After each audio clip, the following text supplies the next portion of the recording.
Lo que está sucediendo en Gaza lo vemos todos los días prácticamente, ahora ocupa la agenda informativa internacional de todos los medios del mundo, y también el movimiento que está generando en distintos países, incluido la Argentina, en el que ahora, cuando terminamos el programa en un ratito, va a haber una movilización justamente en repudio a la masacre. Diego.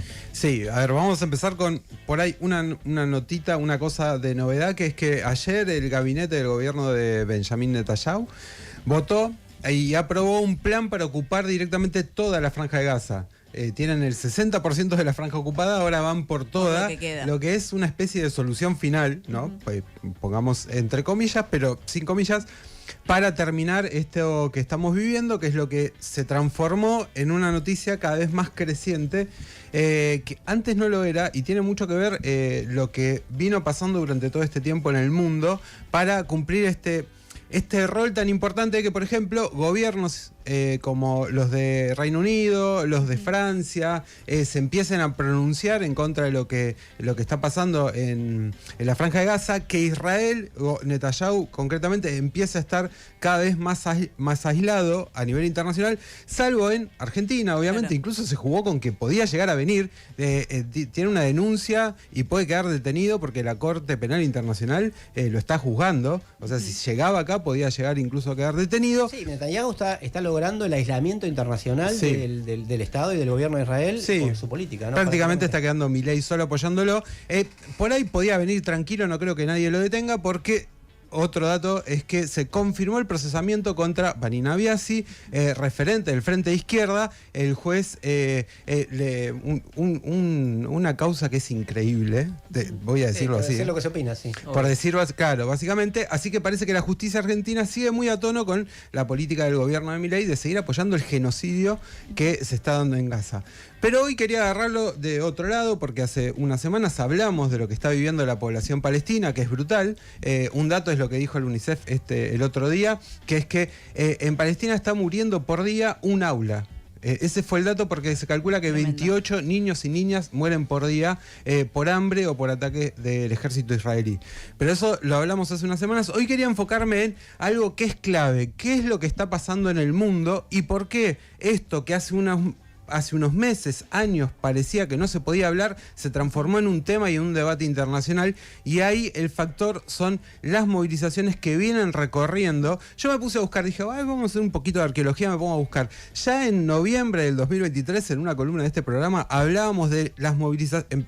Recordemos que los enfrentamientos empezaron en octubre con la acción de Hamas y después la respuesta al ataque de Israel, directamente, obviamente desproporcionado, y lo que empezó lo que estamos viendo ahora. Ya en noviembre, muy poquito después, empezaban las movilizaciones de solidaridad con el pueblo palestino. En Reino Unido, en Estados Unidos, artistas muy importantes empezaban a pronunciar, por ejemplo, Dua Lipa, diciendo que había que terminar con esos ataques desproporcionados que afectaban a la población civil, que obviamente en ese momento no parecían lo que hoy ya dice todo el mundo.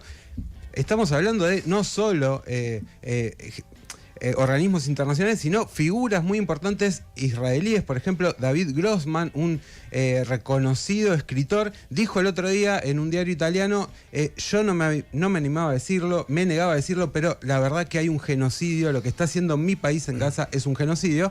También lo dijeron organizaciones de derechos humanos, más de 1000 artistas israelíes. Es decir, ya no queda solo en el mundo exterior, sino que en el propio Israel empiezan a levantarse cada vez más voces en contra de lo que está haciendo su ejército. Entonces me parecía interesante, en la previa de la movilización que vamos a tener ahora, a las 15, por ahí, si alguno quiere pasar, por ahí nos va a encontrar. Nos va a encontrar ahí desde Corrientes y Callao hasta Plaza de Mayo. En la previa, recordar un poco cómo llegamos acá. Bueno, todo empezó por ahí, ustedes no se acuerdan. ¿Se acuerdan de los acampes en Estados Unidos? En las universidades. En los campus, claro. En los campus universitarios. Yo te iba a decir, hace poco se estrenó un documental que se llama Los Campamentos, The Encampments, que es justamente sobre el activismo que nació alrededor de la defensa de la causa palestina y de de la causa población en palestina, Gaza. y que fueron muy duramente reprimidos. Eso fue un poco el comienzo de las grandes manifestaciones que vimos en Estados Unidos y de acciones muy significativas, y la vemos desde hoy, de judíos estadounidenses que en ese momento ya decían no en mi nombre, y se nombraba muy poco. De hecho, se los acusaba de ser cómplices del terrorismo a esos jóvenes. No, y otra cosa que quería decir es que a lo mejor uno lo ve desde afuera y Ajá. como que no se entiende la magnitud, porque decís, bueno, una toma de facultad, bueno, Claro. o sea, hay gente que puso en peligro su carrera académica, hay gente que se quedó sin trabajo, Claro. hay gente que tuvo que dar explicaciones a la justicia en Estados Unidos, Cara en cara. porque ya hay en Claro. funcionamiento algo parecido a lo que había en el macartismo, que es un comité frente al Congreso donde vos tenés que dar explicaciones Claro. y vos decir que no sos antisemita como te acusan la justicia, Ajá. el gobierno, porque estás defendiendo la causa palestina. Sí, una acusación que se utiliza mucho no solo en Estados Unidos, también en otros lugares donde las manifestaciones fueron muy importantes, por ejemplo, el Reino Unido o Francia. En Reino Unido directamente prohibieron una organización política que es Palestine Action, directamente la prohibió el Parlamento con la acusación esta de que son antisemitas. En Francia también hubo acusaciones contra organizaciones políticas y contra referentes políticos, por ejemplo, Anas Kassib, un dirigente ferroviario. Y Se pospuso el juicio, pero Claro. lo quieren condenar, quieren que termine preso por Todo, decir que claro, todo por hacer acciones en solidaridad con los palestinos y en contra del avance del ejército israelí. Pero esto no fue lo único. Las movilizaciones las vieron hasta hace poco, hasta hace una semana en Sydney. Se calcula que más de 100.000 personas se movilizaron, mostrando cómo mantiene la fuerza ese movimiento. En Australia. En Australia, en Sydney.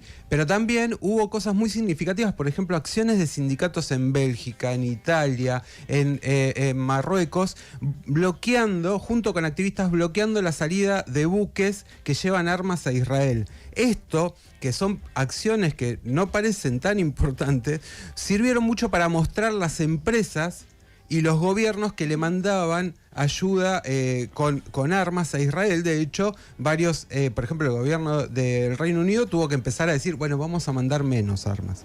No tantas. Vamos a ver qué armas podemos mandar que no maten a nadie. Raro, pero empieza a mostrar un poco cómo estas acciones tan importantes descubrían la complicidad de empresas y gobiernos con el genocidio que se estaba viviendo.